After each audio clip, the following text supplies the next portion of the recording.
En fait, j'aime l'histoire militaire, c'est autre chose personnellement, mais la raison professionnelle pourquoi j'utilise des analogies militaires, c'est parce que le militaire, c'est au niveau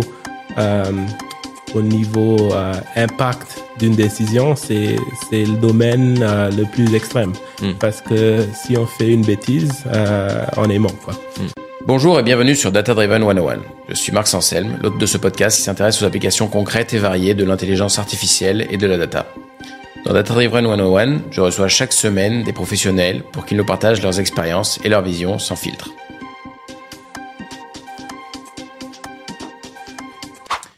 Aujourd'hui, je reçois Rita Van, qui a travaillé dans le domaine de la data pendant une décennie dans les secteurs traditionnels comme la banque, l'énergie, l'immobilier, l'industrie. Il est auteur du livre Data Impact, un ouvrage qui introduit le framework SLASOG, c'est ça. Bonjour Rita Van. Bonjour Marc, merci, enchanté d'être là. Écoute, avec grand plaisir. Alors peut-être, première question que j'ai envie de poser, c'est est-ce que tu peux nous parler un peu généralement, on va dire, on va évidemment rentrer dans le détail du framework, mais qu'est-ce que c'est ce framework et comment ça t'est venu, quel était le besoin? Oui, avec plaisir. En fait, ce qui m'a vraiment motivé, c'est la décennie que j'ai travaillé dans des secteurs traditionnels et juste au départ, définissant un peu ce que ça veut dire. Donc, les secteurs traditionnels, pour notre contexte, c'est des secteurs qui sont non natifs au numérique, au digital. Donc, l'énergie, l'immobilier, l'industrie qui produit des produits physiques, etc. Et j'ai travaillé dans ces industries-là, dans des grandes entreprises, mais aussi dans des startups.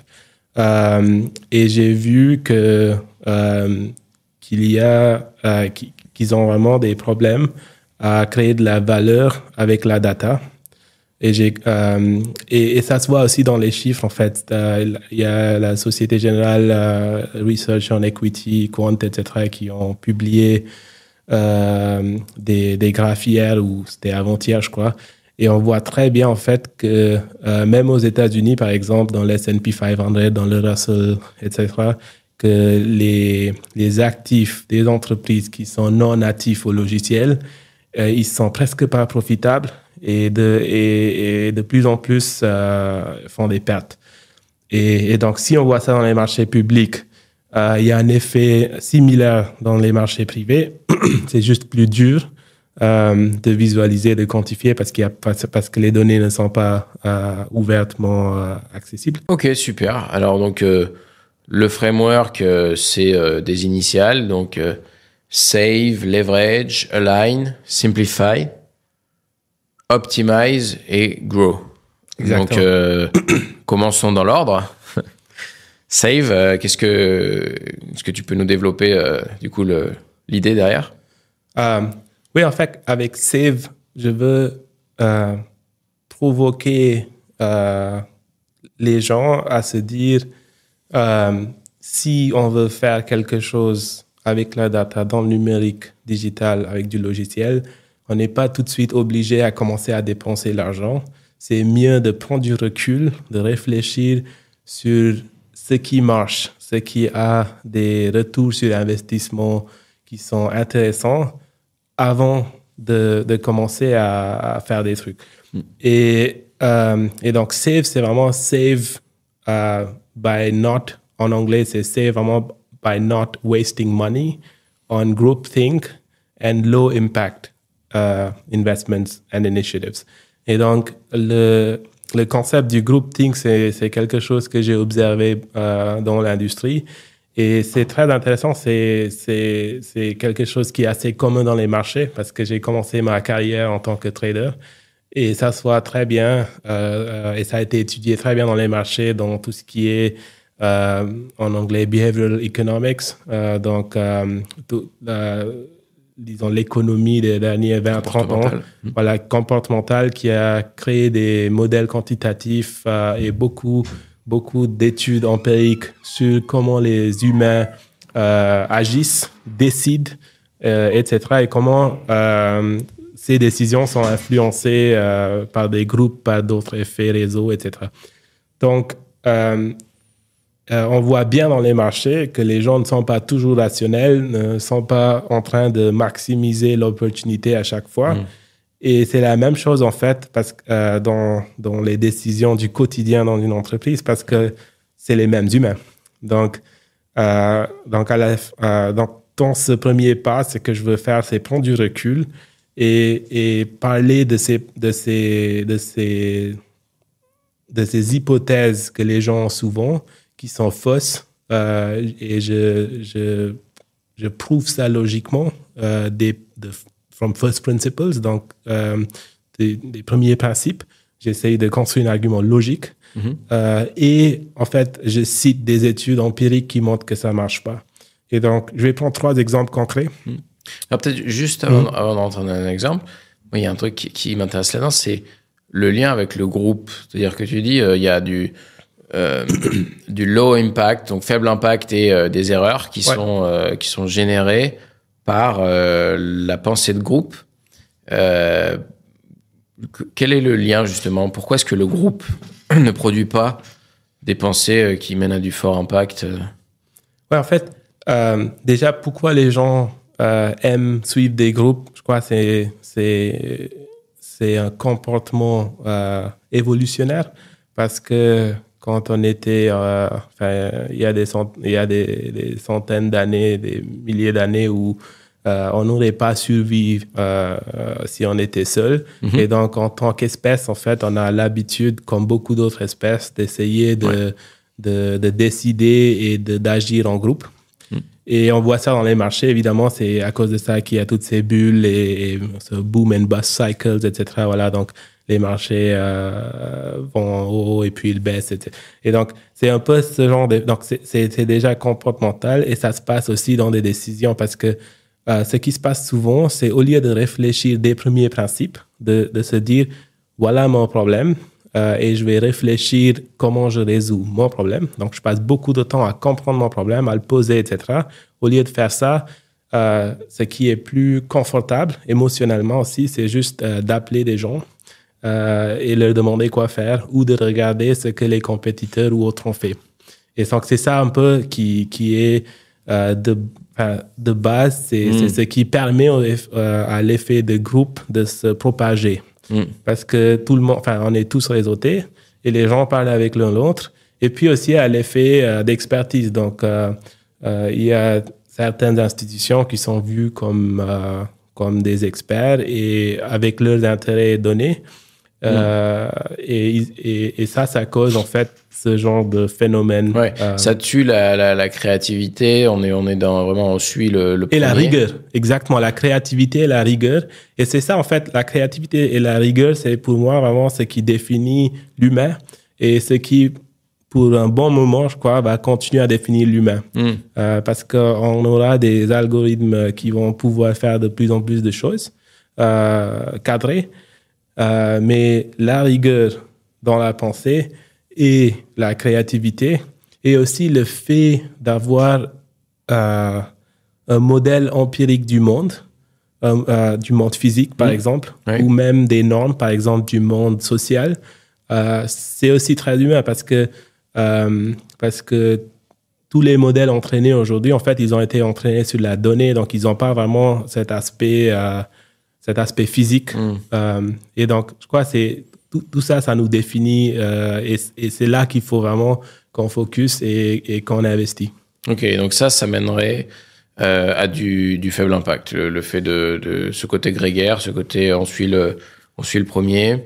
Oui, je vais concrétiser en fait 3 choses qui sont qui sont empiriquement faible impact, et aussi logiquement déconstruire, expliquer pourquoi. Donc, un truc qui se passe souvent, c'est une entreprise se dit, OK, je veux investir dans la data, je vais essayer de faire un truc digital. Donc, ils se disent, OK, on va crowdsourcer des idées dans l'entreprise, parce que, on veut involver tout le monde. Les dirigeants ne savent pas tous les détails. Donc, allez, on fait un hackathon où, je sais pas, on va faire un grand meeting, on va faire autre chose. On va demander à tout le monde d'envoyer leurs idées. Ensuite, on va essayer de les prioriser, basé sur je sais pas quoi. Donc, on a souvent des trucs comme on estime des coûts, on estime des choses qui sont pas très rigoureux. Et donc, on finit avec une liste et puis les gens commencent à dire, OK, bon, là, on a des use cases. On va commencer par le premier qu'on suppose a le plus gros impact et puis le suivant, etc. Et donc, ce qui se passe ici, enfin, ça, c'est ce qu'on appelle en anglais wisdom of the crowd, qu'un groupe décide mieux qu'un individu. Et c'est aussi l'idée derrière les jurys. Donc, tout le monde, chacun qui a vu une série américaine dans les tribunaux, dans les tribunaux, etc., c'est très bien comment ça fonctionne. Mais le modèle mathématique derrière, c'est le théorème du jury de Condorcet. Et ça a des hypothèses très claires, c'est que chaque membre du jury a le même contexte. Parce que si on a vu ces séries, on voit très bien que le jury, il est assis pendant toutes les séances, ils ont la même information. Si je commence à crowdsourcer dans mon entreprise, le comptable a un contexte dans lequel il opère, la personne en marketing a un autre contexte, etc. Donc déjà, j'ai pas le même contexte. J'ai pas le même niveau d'expertise parce que il y a une expertise technique qui est requise. J'ai pas les mêmes incentives, j'ai pas les mêmes objectifs à chaque. Donc il y a des tas de choses en fait qui font en sorte que crowdsourcer une stratégie gagnante ne fonctionne pas. Donc ça c'est vraiment un groupthink, c'est de dire parce que ça, émotionnellement on se sent très bien parce que en tant que dirigeant je peux me dire ouais, en fait, je respecte tous mes employés, je veux les empower, je veux les donner le sentiment qu'ils ont une voix, qu'ils peuvent décider. C'est très bien. Mais par exemple, pour décider ce qu'on va faire pour la fête de Noël ou autre chose, mais pas pour définir une stratégie data impact. Donc ça, c'est un exemple concret. OK. Et alors, du coup, comment on évite ce genre d'erreur, parce que l'idée c'est il faut éviter le groupthink et qui mène à des low impact stratégies. Ouais, donc ça c'est le reste du framework en fait. Et OK, donc on peut passer au deuxième alors on peut, ou je peux nommer très vite deux exemples qui sont aussi low impact. Donc un c'est cette pensée en use case, en petit use case, de dire OK, on va dérisquer le truc. Et on va dérisquer parce qu'en fait, penser à formuler un problème petit et essayer de l'exécuter vite et séquentiellement, ça vient d'une hypothèse qu'on n'a aucune idée de ce qui va se passer. C'est pour ça qu'on essaye de prendre un pas après on prend un pas et ensuite le pas suivant. Et donc, ça, c'est cette pensée use case qui sort de ce crowdsourcing souvent. Et ça fonctionne pas parce qu'à la fin, en fait, la donnée, elle est partout dans l'entreprise. L'impact, c'est lié à la création de la valeur pour le client. Et donc, cette approche use case narrow, un peu partout, ça fonctionne pas. Et sinon, il y a souvent des transformations digitales soviétiques de plusieurs années. Allez, on va changer tous nos systèmes, on va upgrader tous nos systèmes, on va aller sur la cloud, on va changer notre CRM, on va changer notre ERP, etc. Pourquoi pas? Mais tout ça, c'est des investissements d'infrastructure. Ça crée pas de la valeur. Le client, il s'en fout à ce qu'il y a derrière en tant que système. Et donc ça, c'est aussi important, c'est que des changements IT, c'est pas forcément la création de la valeur. Et tout ça, c'est des investissements qui, d'un point de vue data impact, n'ont pas trop d'impact. Et en fait, je pouvais même m'arrêter là, mais évidemment, si on écrit un livre et qu'on déconstruit ce qui ne marche pas, l'attente, c'est de dire, OK, très bien, mais dis-nous ce qui fonctionne.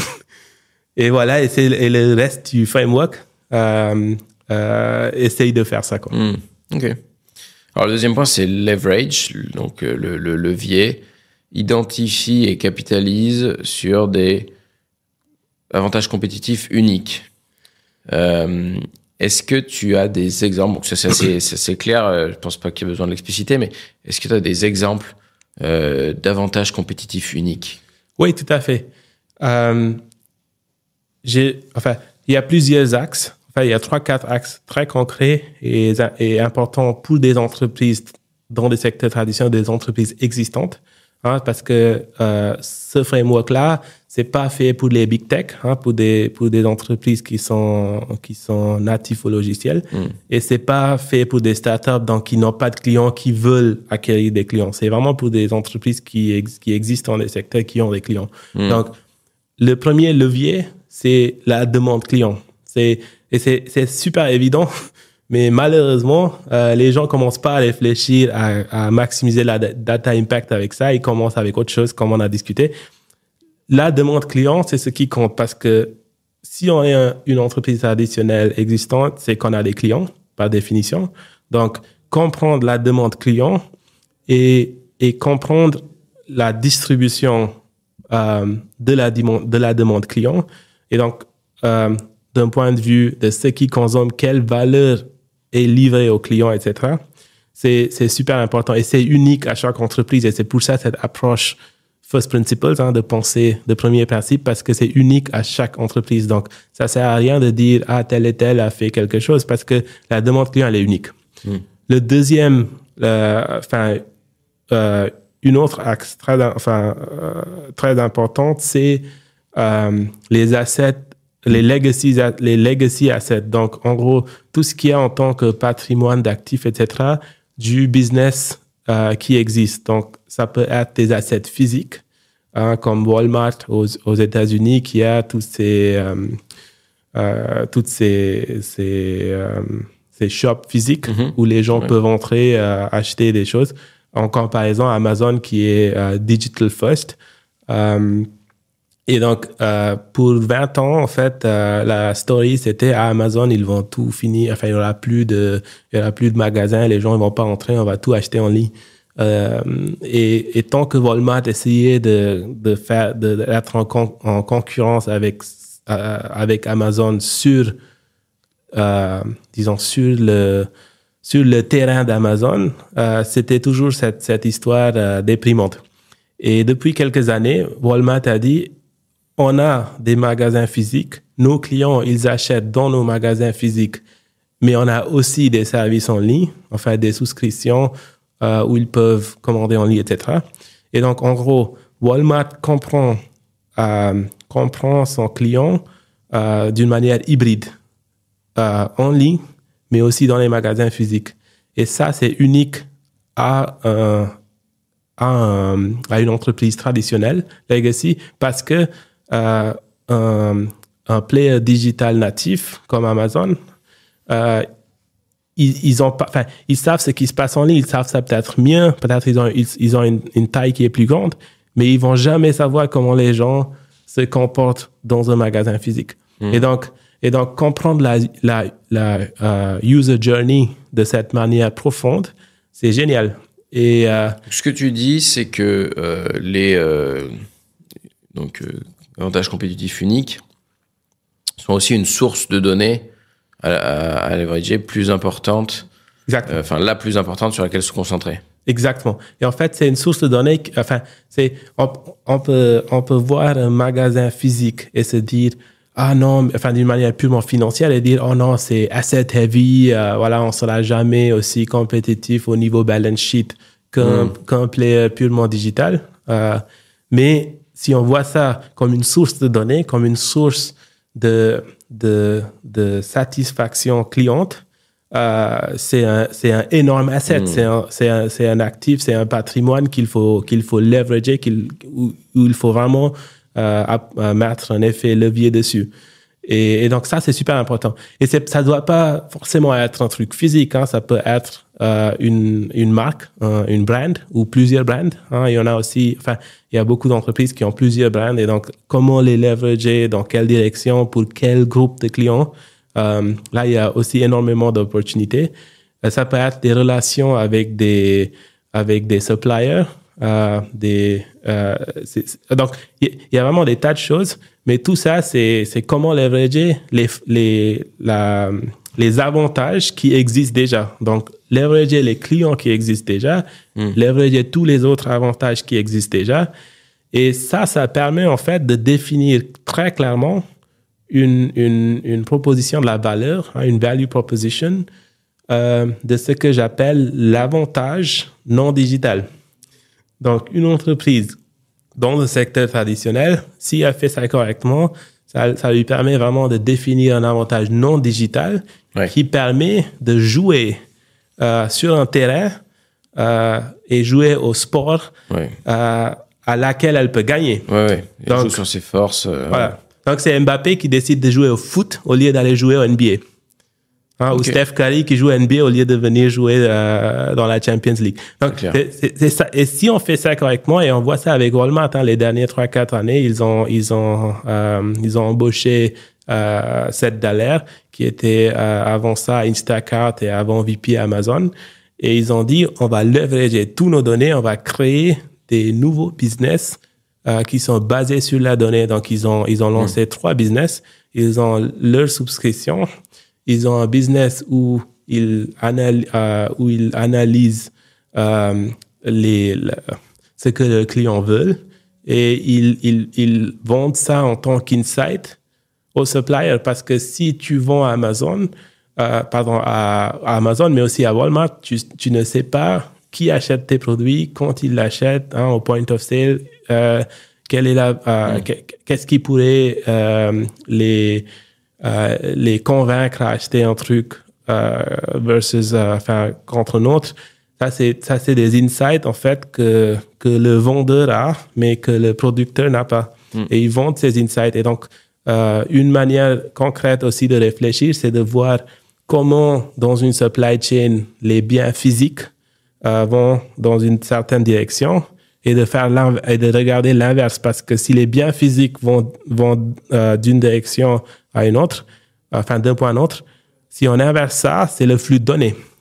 Et donc, les insights, on les vend dans l'autre sens. Et une fois qu'on a ça, tu peux te contre-positionner. Et donc, en gros, si moi, j'ai des magasins physiques, je vais plus dire à mes clients, je suis en concurrence avec les players digitales au niveau prix, parce que dès qu'on est en concurrence prix, on est mort. Donc, il faut vraiment avoir un message clair et dire, moi, je vous offre une proposition de la valeur qui est unique et qu'un player digital natif ne peut pas vous offrir structurellement. Et là, il n'y a plus de concurrence. Alors, Align, c'est le 3e pilier. Donc, aligner tous les efforts vers des objectifs à impact, clear, impactful goals. Là, ce qui est intéressant, c'est que tu fais un parallèle avec l'armée, avec le monde militaire. Est-ce que tu peux nous en parler un peu plus? Oui, bien sûr. En fait, j'aime l'histoire militaire, c'est autre chose personnellement, mais la raison professionnelle pourquoi j'utilise des analogies militaires, c'est parce que le militaire, c'est au niveau impact d'une décision, c'est le domaine le plus extrême. Parce que si on fait une bêtise, on est mort, quoi. Et donc c'est un cadre que j'aime bien utiliser parce que c'est si on laisse l'impact converger à l'infini, c'est le militaire, quoi.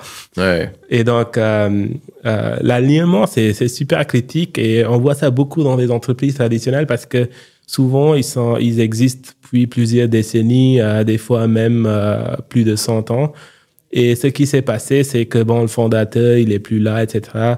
Il y a beaucoup de clients, donc avec la croissance, on a un peu perdu ce focus sur qui est le client idéal et quelle est la valeur qu'on leur propose.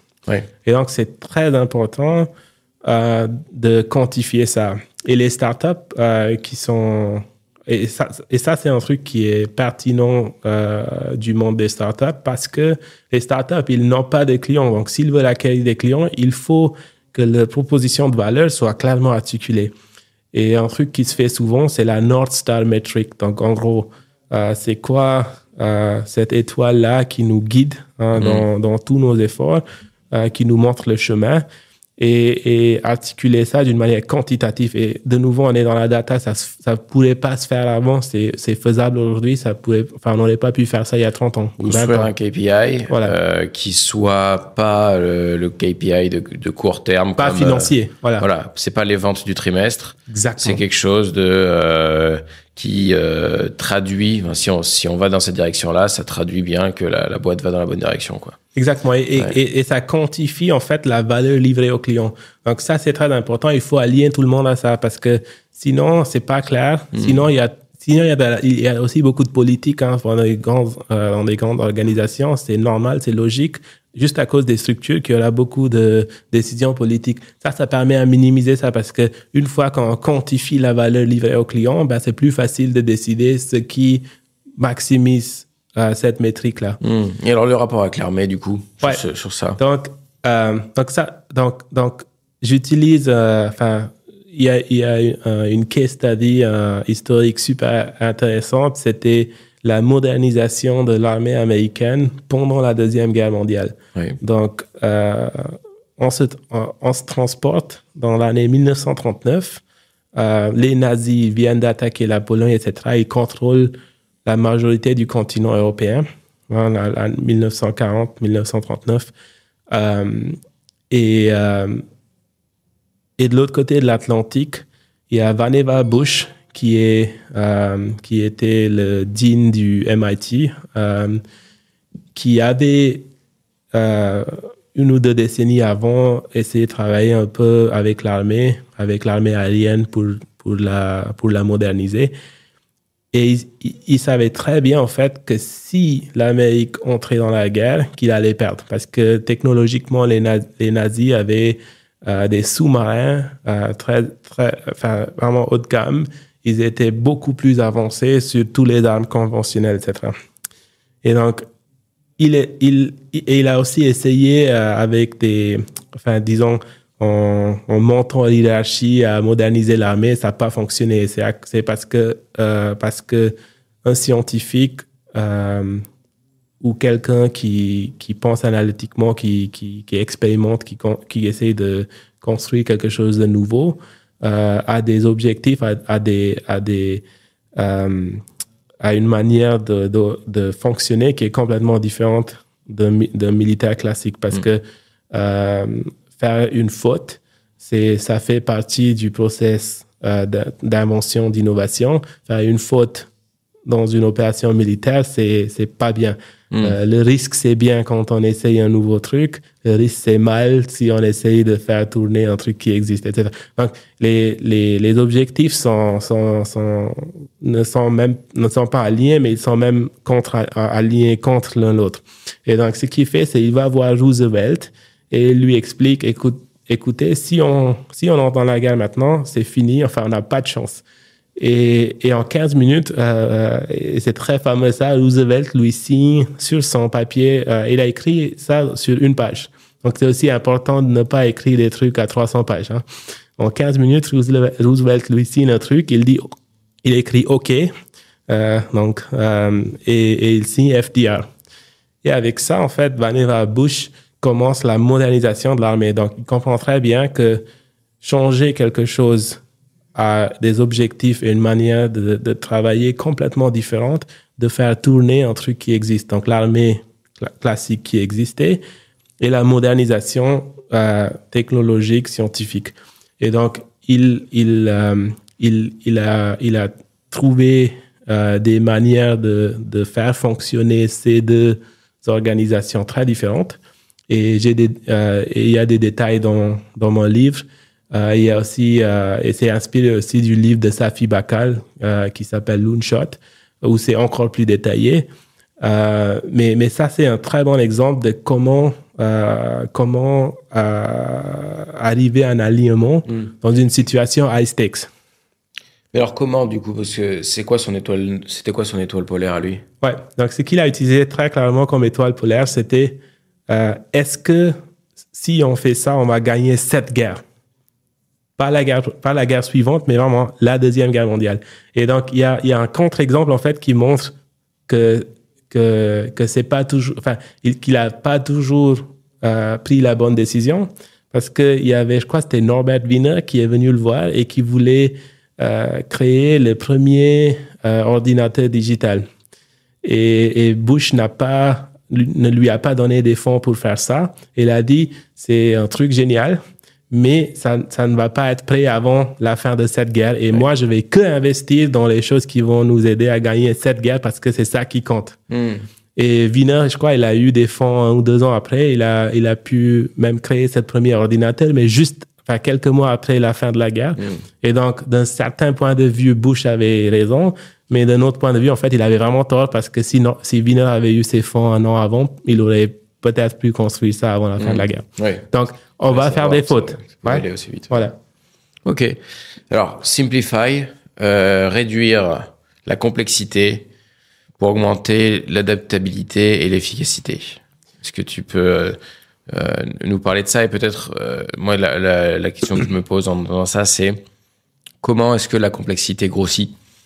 Ouais, c'est une très bonne question. Et en fait, je crois on est tous d'accord que dans les entreprises existantes ou dans n'importe quelle organisation existante, il y a de la complexité.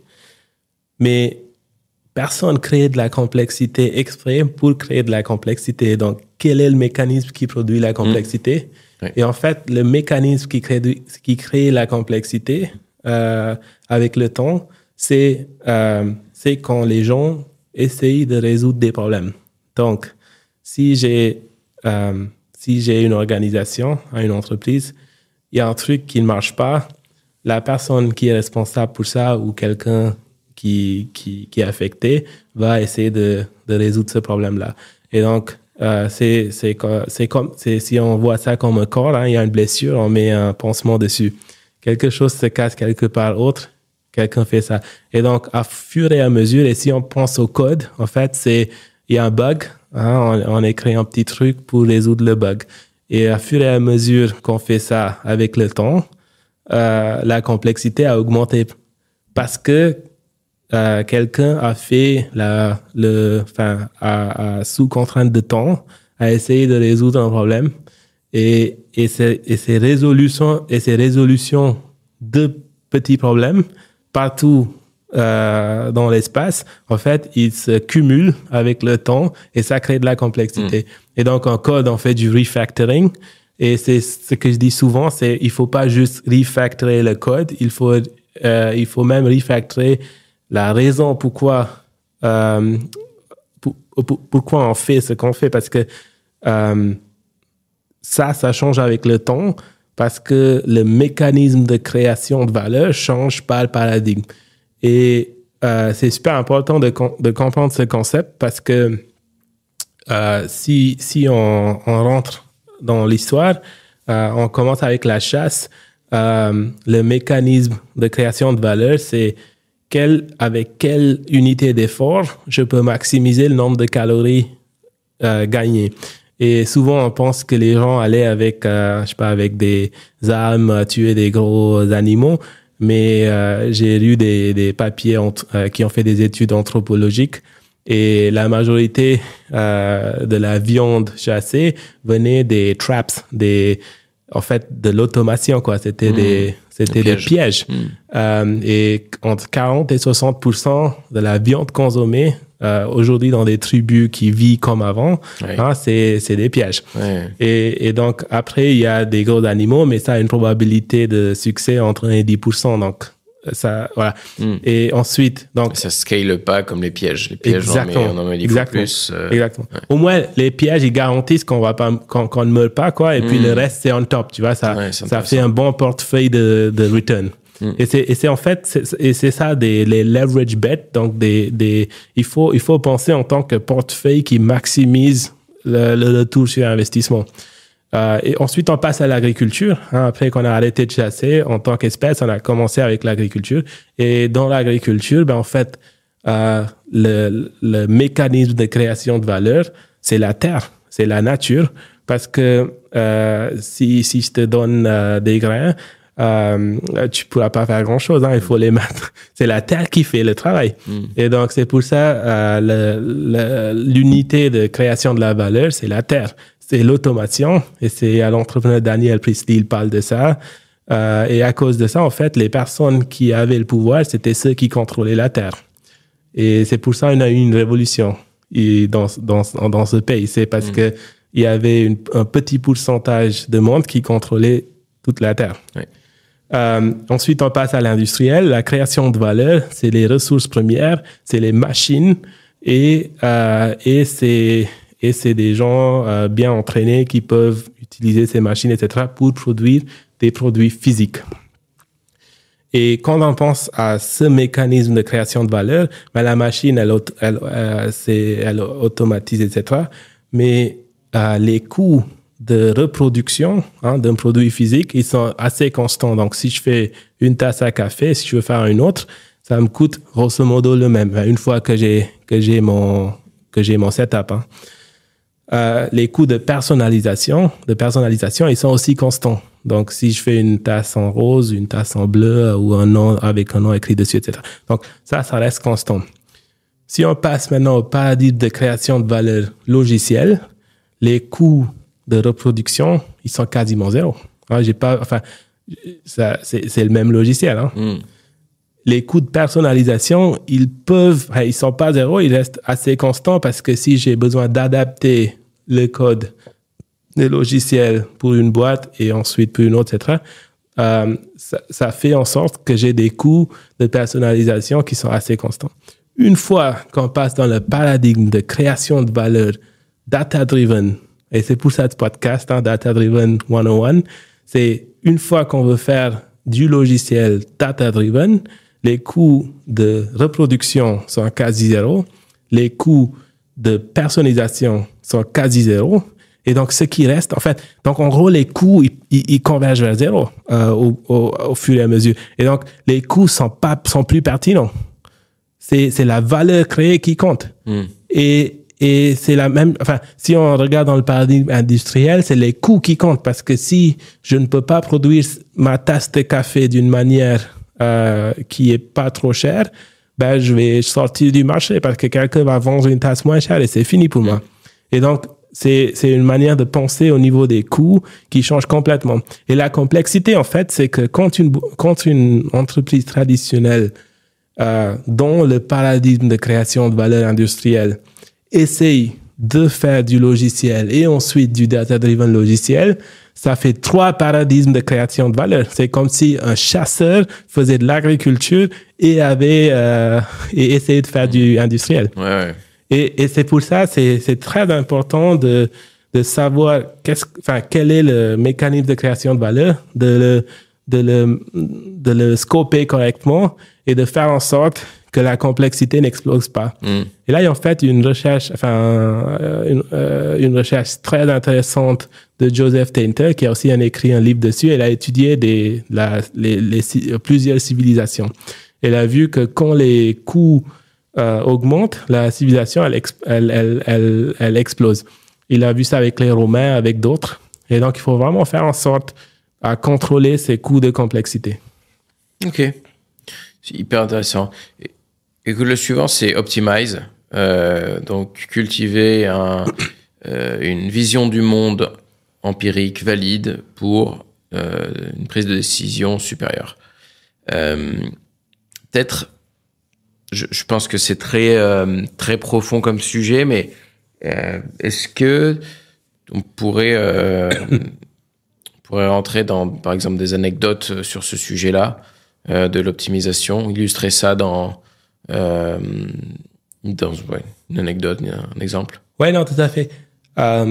L'optimisation, c'est très important parce que l'optimisation, en fait, c'est la prise de décision. Et déjà, ce qui se passe souvent, c'est les entreprises sont obsédées à faire des forecasts, de dire qu'est-ce qui va se passer, etc. Et souvent des point forecasts. Donc, j'essaie de prédire un truc sur l'axe de temps. Et ça y est, ils font ça, ils reportent ça et ils font pas le pas suivant qui est optimisé. Parce que ça sert à quoi de savoir qu'il va pleuvoir demain si nous, on sort de ce ou dans une heure et on sort de ce studio sans parapluie. Donc, ça sert à rien de savoir ce qui va se passer si on n'optimise pas la décision. Ouais. Et donc, intégrer, en fait, la compréhension de l'environnement, parce que une prédiction, c'est en fait essayer de comprendre l'environnement et d'anticiper ce qui va se passer. Et donc, optimiser la décision, c'est critique dans ce contexte. Et donc, pour faire ça, déjà, il faut comprendre l'environnement. Et là, j'aime bien le framework Cinefin qui parle des types d'environnements. Donc, il y a des environnements où, grosso modo, on a des trucs connus et on connaît les trucs connus. Après, on a des trucs connus, enfin, inconnus, mais on connaît quand on les connaît pas, etc. Tu vois, c'est bien déjà de savoir, grosso modo, dans quel environnement on opère. Et ensuite, essayer de formuler un modèle, un problème bien posé de cet environnement.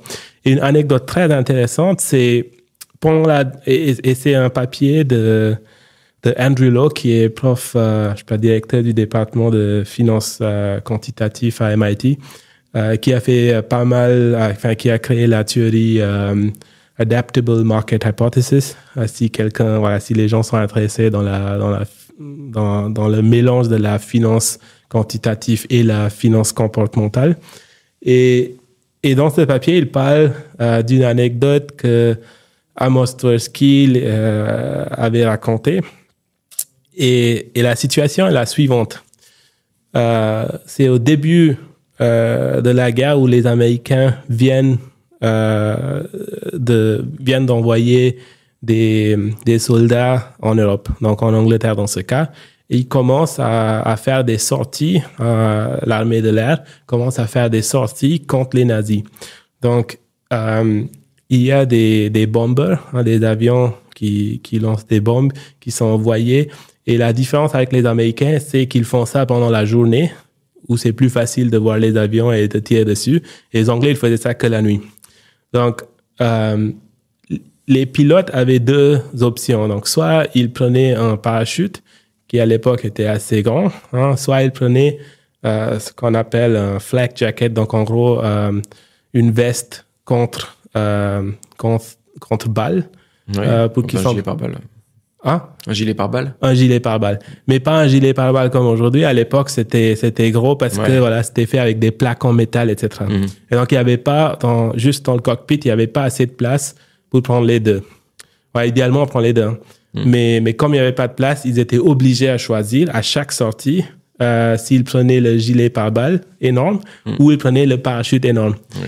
Et au fur et à mesure, en fait, ils ont étudié les distributions et ils ont vu que, et je sais plus, enfin on peut inverser, je sais plus historiquement ce qui était le cas, mais disons que le gilet, je crois que c'était le gilet pare-balles, en 70% des cas, le gilet pare-balles maximisait la chance de survie parce que la plupart du temps, en fait, il y avait des balles qui passaient par l'avion, mais l'avion entier n'était pas au sol, quoi. Et donc, 70% des cas, c'était mieux, de prendre le gilet pare-balles. Et 30%, donc, le parachute, quoi. Et donc, là, comme on a tous les deux fait le MBA, c'est un problème de bondi. Et c'est un problème de bondi stochastique. Et donc, la stratégie idéale, c'est en particulier comme le centre de commande a toutes les données, il agrège ça, il nous dit exactement quel bras choisir. Donc, on prend à chaque fois le gilet pare-balles et on maximise la chance de survie. Et qu'est-ce qu'ont fait les pilotes? Parce que l'armée ne pouvait pas obliger les pilotes de guerre à faire...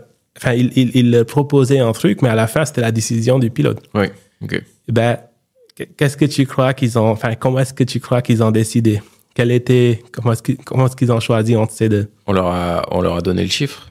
On leur a donné le chiffre, mais malgré ça, donc on leur a dit, prenez toujours le gilet pare-balles. Malgré ça, ils ont randomisé. 70% du temps, ils ont fait ce qu'on appelle du probability matching. Donc, ils ont dit, avec une probabilité de 70%, je vais survivre avec un gilet pare-balles. Donc, 70% des fois, je vais prendre un gilet pare-balles et 30%. Et donc, en gros, c'est à chaque fois, ils samplent une Bernoulli, 70-30.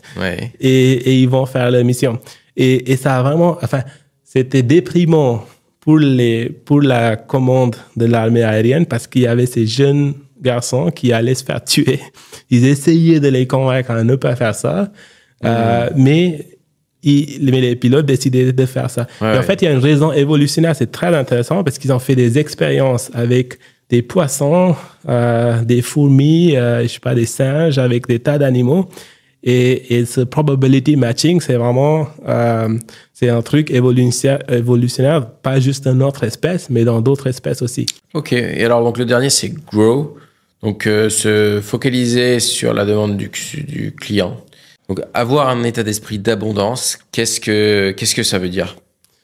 Donc, avoir un état d'esprit d'abondance, c'est de ne pas être contraint par les ressources qui existent. Et là, on revient à ce paradigme ou ce mécanisme de création de valeur dans un contexte industriel comme la matière première ou les ressources sont critiques pour la production. On est obligé à penser en tant que pénurien, en fait. On peut pas optimiser d'une manière, sans borne, quoi, parce que on est limité par ce qu'on a pour produire. Mais dans le contexte data-driven logiciel, il y a pas vraiment, on n'est pas dans une situation de pénurie. Et donc, si on amène cette expertise industrielle dans ce paradigme de création de valeur, ça, c'est faux. Et sur ce mindset de pénurie, donc, qui est l'opposé du mindset d'abondance, le mindset de pénurie, ça a été très bien étudié par deux chercheurs, Moulay Nathan et Shafir. Ils ont écrit un livre dessus. Ils ont vu ça avec des fermiers qui, quand ils avaient beaucoup d'argent dans leur compte et quand ils n'en avaient pas, comment est-ce qu'ils performaient dans des tests DQ ou autres.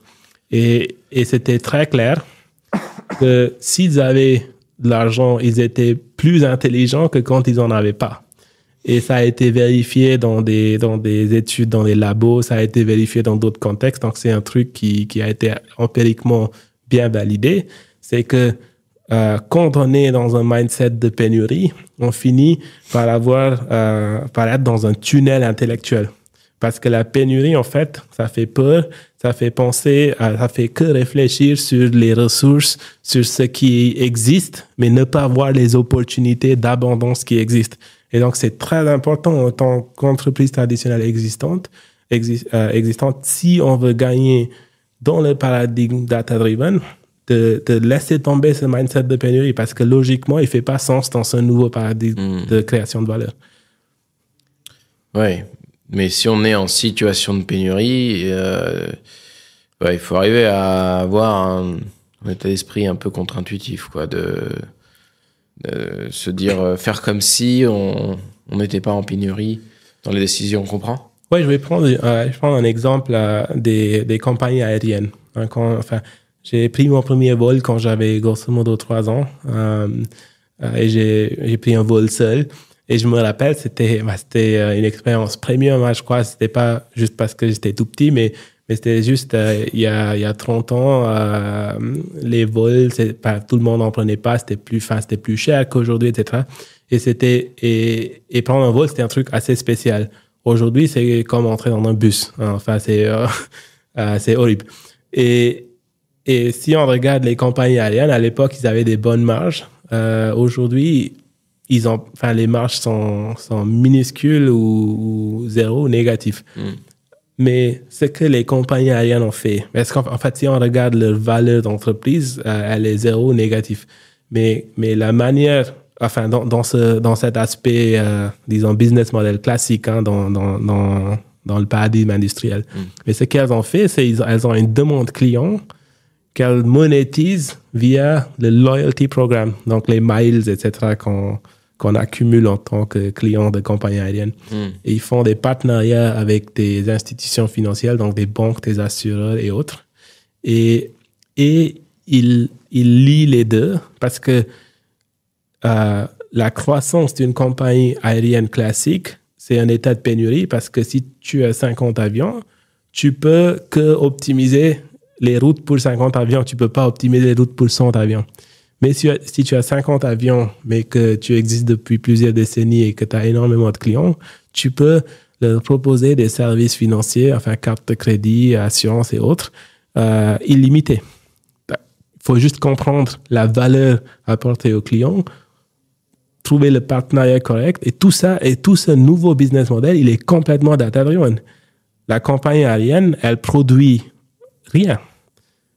Et c'est super important de sortir de ce mindset de pénurie parce que c'est vrai que le client a été originellement acquis par ce business model classique de pénurie, mais une fois que la personne est devenue client, il n'y a plus de pénurie. Mais il faut juste réfléchir quelle valeur est-ce que je peux apporter à cette personne d'une manière data-driven. Qu'est-ce que moi je comprends sur mon client que personne d'autre structurellement ne peut pas savoir.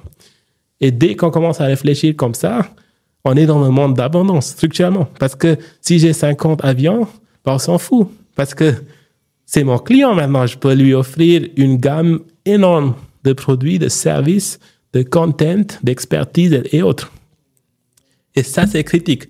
Parce que, comme je disais, il y a plusieurs paradigmes de création de valeur.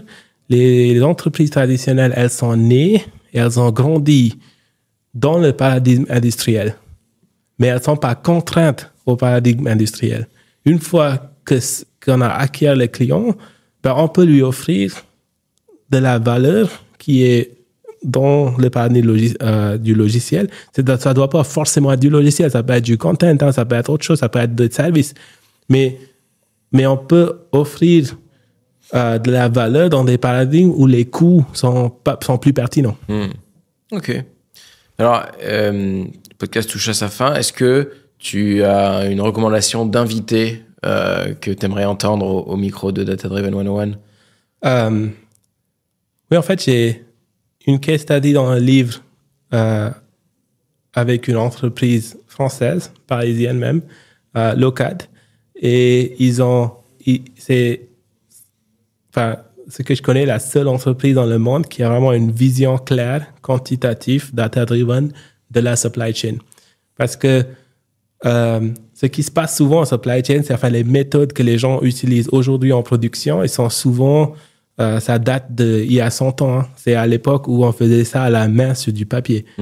Et aujourd'hui, on a du compute, on a de la donnée, on a de la puissance de calcul. On peut faire des choses largement plus sophistiquées. Sophistiquées pas au sens de « oh, c'est innovant et c'est cool », mais vraiment sophistiquées d'un point de vue rigoureusement, mathématiquement, logiquement, financièrement correct.